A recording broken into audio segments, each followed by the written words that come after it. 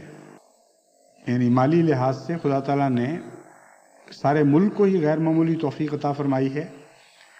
اس نسبت سے جماعت امیر تو نہیں کہلا سکتی، لیکن مقابلتاً باقی ملکوں کے مقابل پر احمدی کی حیثیت مالی لحاظ سے بھی دوسرے ملک کے احمدیوں سے بہتر نظر آتی ہے۔ اب یہ 100% مقابلہ تو نہیں ہو سکتا کہ ہر شخص کی بہتر ہو، یا غیر ملکوں میں کوئی امریکہ سے زیادہ امیر آدمی نہ ہو، یہ مراد نہیں ہے۔ عمومی طور پر جو کیفیت دکھائی دیتی ہے، جو بالعموم صادق آتی ہے، وہ یہی ہے کہ امریکہ کی جماعت صاحب توفیق اور صاحب حیثیت جماعتوں میں سے ہے، لیکن وہاں بھی ہندوستان کی طرح ابھی توفیق کے مطابق چندے نہیں بڑھے۔ چنانچہ جب میں نے وہاں مسجد واشنگٹن کی تحریک کی، اور جیسا کہ ہونا چاہیے تھا، میں نے جماعت کو نصیحت کی کہ آپ کے ملک کی شایان شان جگہ ہونی چاہیے، سب دنیا کی نظریں ہیں، اور جماعت کی ضروریات کے مطابق اور جماعت کی حیثیت کے مطابق اگرچہ ہم بہرحال ایک غریبانہ عمارت ہی بنا سکیں گے، لیکن امریکہ کی غریبانہ عمارت افریقہ کی غریبانہ عمارت سے مختلف ہونی چاہیے، کیونکہ ہر جگہ ایک لفظ کے معنی ایک نہیں ہوا کرتے۔ غیروں کے مقابل پر غریبانہ ہی ہوگی، لیکن امریکہ کی حیثیت سے بہرحال اس غریبانہ مسجد میں اور غریبانہ مشن میں افریقہ کے غریب علاقوں کے مشنوں اور مساجد سے فرق ہونا چاہیے۔ اس پہلو سے ایک اسکیم بنائی گئی۔ پہلے تو انہوں نے بہت زیادہ خرچ کی بنائی تھی، پھر اسے کاٹ چھانٹ کر چھوٹا کیا گیا، اور اب جو آخری صورت میں مسجد کا نقشہ منظور ہوا ہے اس میں کوئی تصرف، کوئی اسراف نہیں ہے، یعنی ہرگز غیر معمولی خرچ نہیں ہے، سادگی کو ملحوظ رکھا گیا ہے، کم خرچ کو ملحوظ رکھا گیا ہے۔ لیکن چونکہ وہاں مہنگائی بھی بہت ہے، اس لیے سر دست ان کا اندازہ 2.5 ملین کا ہے، یعنی $25 لاکھ کا۔ اس سلسلے میں گزشتہ 1 سال سے مجھے امریکہ کی جماعت کی طرف سے فکر انگیز خط مل رہے ہیں، اور امیر جماعت امریکہ اس بارے میں فکر مند ہیں کہ یہ روپیہ کیسے پورا ہوگا۔ جو عام تحریکات انہوں نے کی ہیں اس کے نتیجے میں جو وعدے موصول ہوئے ہیں اس سے معلوم ہوتا ہے کہ ابھی اس مد میں بہت ضرورت ہے، اس لیے وہ نئی ترکیبیں بھی سوچ رہے ہیں، اور مجلس عاملہ بار بار بیٹھتی ہے اور یہ کہتی ہے، بار بار نہیں تو کم سے کم 1-2 دفعہ ضرور اس مقصد کے لیے بیٹھی ہے کہ کیا کیا ترکیبیں استعمال کی جائیں. جہاں تک بینکوں سے سود پر روپے لینے کا تعلق ہے وہ میں نے منع کر دیا ہے، اور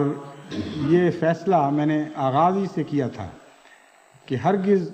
بینکوں سے سود لے کر ہم اپنی مساجد نہیں بنائیں گے. اس سے ایسی برکت پڑی اللہ تعالیٰ کے فضل سے کہ پہلا فیصلہ مجھے یاد ہے کینیڈا میں ہوا تھا.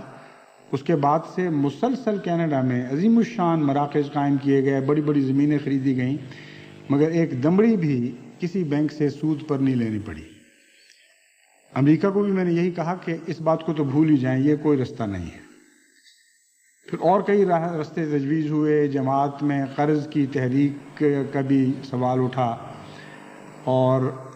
ایک مجھے یہ بھی مشورہ دیا گیا کہ یہ تحریک کی جائے کہ جو لوگ بھی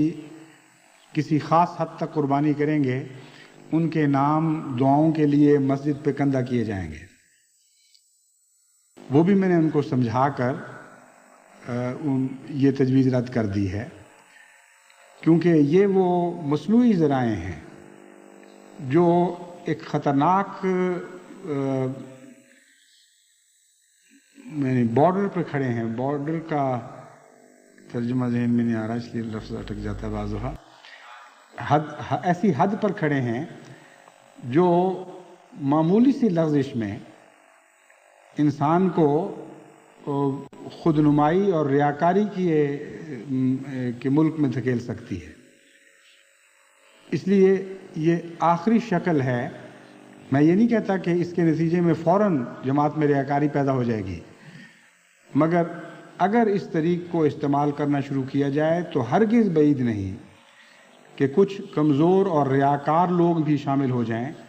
اور وہ لوگ جو بے ریا خدمت کرنے والے ہیں ان میں بھی رفتہ رفتہ ریاکاری کا کیڑا داخل ہونا شروع ہو جائے. اس لیے میں اس تجویز کو پسند نہیں کرتا. اگرچہ بعض صورتوں میں مثلا ہسپتال وغیرہ میں، بعض ہمارے وقف جدید کے دفتر میں بھی بعض نام کندہ ہیں، لیکن ایسا اگر ہو گیا ہے تو اس کو دستور نہیں بنانا چاہیے. دوسرے، بعض لوگوں نے پہلے زمانوں میں ایسی تحریکیں کی تھیں، اور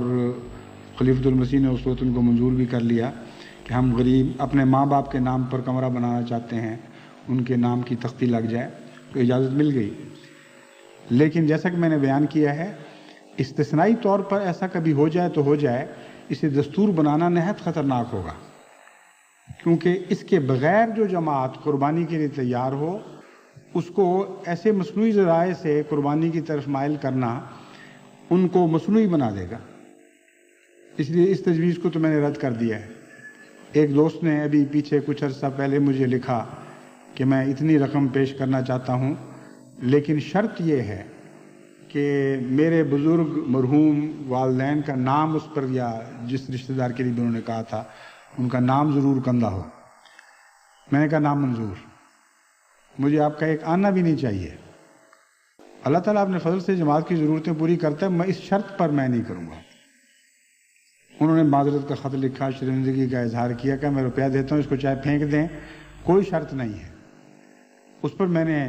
ہدایت کی کہ ان کے بزرگوں کا نام کندہ بھی ہو جائے تو کوئی حرج نہیں، کیونکہ یہ اب مشروط نہیں رہا. تو بعض دفعہ یہ بھی ہوتا ہے کہ چندہ غیر مشروط ہوتا ہے، لیکن اعلانیہ کا بھی چونکہ حکم ہے، اس لیے جماعت کی طرف سے اعلان بھی کیا جاتا ہے تاکہ دوسرے لوگوں میں تحریک پیدا ہو. یہ ایک الگ مسئلہ ہے، مگر مشروط نہیں ہونا چاہیے. یعنی چندہ اس لحاظ سے مشروط نہیں ہونا چاہیے کہ اس میں کسی قسم کے ریاکاری کا کوئی پہلو ہو. بہرحال یہ تجویز میں نے رد کر دی. پھر میں نے ان سے کہا کہ میں ساری دنیا میں تحریک کرتا ہوں کہ وہ آپ کی مدد کریں. اگر امریکہ کی جماعت کو توفیق نہیں ہے تو وہ آپ کے لیے قربانی کریں. چنانچہ وہ تحریک بھی میں نے کر دی. اور اس تحریک کرتے وقت میرے پیش نظر یہ بات تھی کہ آج امریکہ دنیاوی لحاظ سے اتنا دولت مند ملک ہے، اور اس طرح وہ خیرات کے بہانے لیکن اپنے ذاتی مقاصد کے لیے ساری دنیا کو ایڈ دے رہا ہے کہ ایک اچھا لطیفہ ہوگا کہ جماعت احمدیہ امریکہ کو ایڈ دے رہی ہو اور جماعت احمدیہ کے غریب ممالک بھی کچھ روپیہ امریکہ بھجوا رہے ہوں، تو ہم وہ صاحب خیرات لوگ ہیں جہاں غریبوں کی طرف سے بھی، غریب ممالک کی طرف سے بھی امیر ممالک کے لیے مدد جاتی ہے۔ تو اس لطیف خیال کے آنے سے میں نے وہ تحریک کر دی تھی، مگر چونکہ اس کو یاد نہیں کرایا گیا اور ایک دفعہ کہنے کے بعد کوئی ایسا نظام نہیں تھا جو جماعت کو بار بار یاد دہانی کرائے، اس لیے اس سلسلے میں کمزوری پیدا ہوئی ہے اور غیر ممالک سے بہت تھوڑی مالی قربانی کی اطلاع ملی ہے۔ ہو سکتا ہے ان کا یہی خیال ہو کہ امریکہ کو کیا ضرورت ہے، لیکن جب میں نے وضاحت کر دی ہے کہ کیوں ضرورت ہے تو اس لحاظ سے میں سمجھتا ہوں کہ سب دنیا کی جماعت کو امریکہ کی کم سے کم اس معاملے میں ضرور مدد کرنی چاہیے۔ دوسرے، مجھے ابھی بھی یقین ہے کہ امریکہ کی جماعت میں توفیق ہے،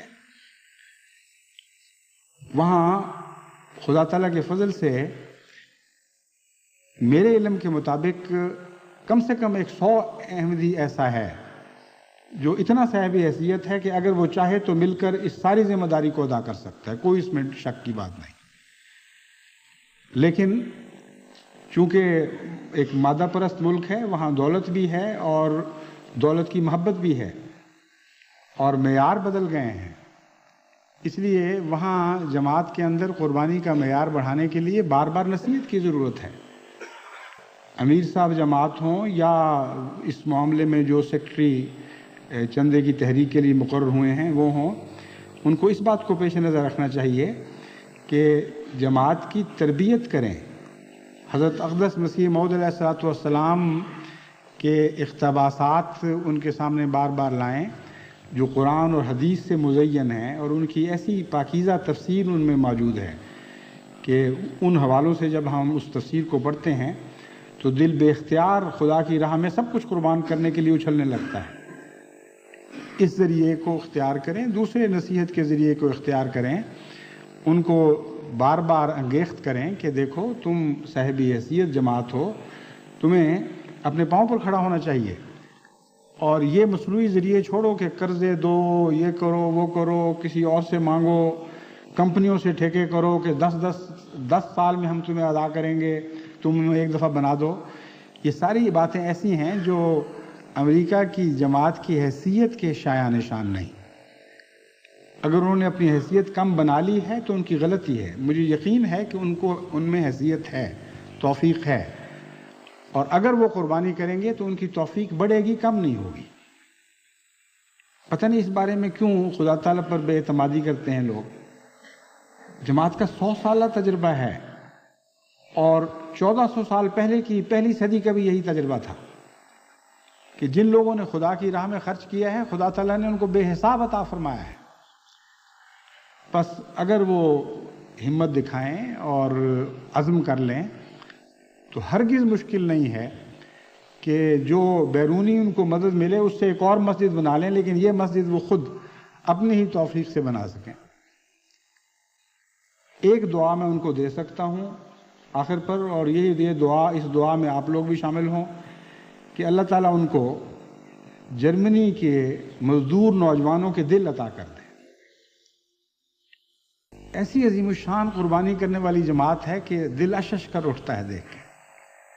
وہاں میں نے 100 مساجد کی تحریک کی تھی، اور میں جانتا ہوں کہ جرمنی کے اکثر نوجوان غریب ہیں، ان میں سے بہت سے ایسے ہیں جو سوشال کہلاتی ہے اس پر پل رہے ہیں، لیکن اس حیرت انگیز جذبے کے ساتھ انہوں نے لبیک کہا ہے کہ دل اشش کر اٹھتا۔ بعض دفعہ خط پڑھتے ہوئے میری آنکھوں سے آنسو جاری ہو جاتے ہیں، خدا تعالیٰ کی حمد کے آنسو کہ اس نے کیسی عظیم الشان جماعت عطا کی ہے۔ غریب لوگ ایسے بھی ہیں جو فاقہ کش ہیں، جو ایک کمرے میں 10 کا خاندان لیے بیٹھے ہیں، لیکن جب سے 100 مساجد کی تحریک کی ہے ان کو لگن لگ گئی ہے کہ کس طرح ہم خدا کی راہ میں چندہ دیں تاکہ ہماری جماعت اس تحریک کو پورا کرنے میں سرخرو ہو سکے، اور ہم خلیفہ وقت کا دل خوش کر سکیں کہ دیکھیں آپ نے 100 مساجد کا کہا تھا، ہم نے 100 مساجد بنا دی ہیں، اور بہت ہی منظم منصوبے کے ساتھ بڑے عمدہ طریق پر وہاں یہ پروگرام بنایا جا رہا ہے کہ آئندہ 10 سال کے اندر خدا تعالیٰ توفیق دے تو وہاں 100 مساجد ہو جائیں، اور یہ یورپ کا پہلا ملک ہوگا جہاں خدا تعالیٰ کے فضل سے جماعت احمدیہ کو 100 مساجد بنانے کی توفیق ملے گی۔ بس امریکہ کو اس سے سبق لینا چاہیے، اور جیسا کہ میں نے دعا دی ہے کہ اگر اس صاحب حیثیت جماعت کو جرمنی کے غریب نوجوانوں کا دل مل جائے تو بہت بڑی دولت ہے، اور اس دولت کے ساتھ پھر وہ خدا تعالیٰ کے فضل سے اپنی ساری مالی مشکلات کو پر قابو پا سکتے ہیں۔ حضرت صلی اللہ علیہ وسلم نے خوب فرمایا کہ غنی وہ نہیں ہے جس کے پاس مال و دولت زیادہ ہو، غنی وہ ہے جس کا دل امیر ہو۔ اللہ تعالیٰ ساری جماعت کو ظاہری غنا بھی عطا کرے اور باطنی غنا بھی عطا فرمائے۔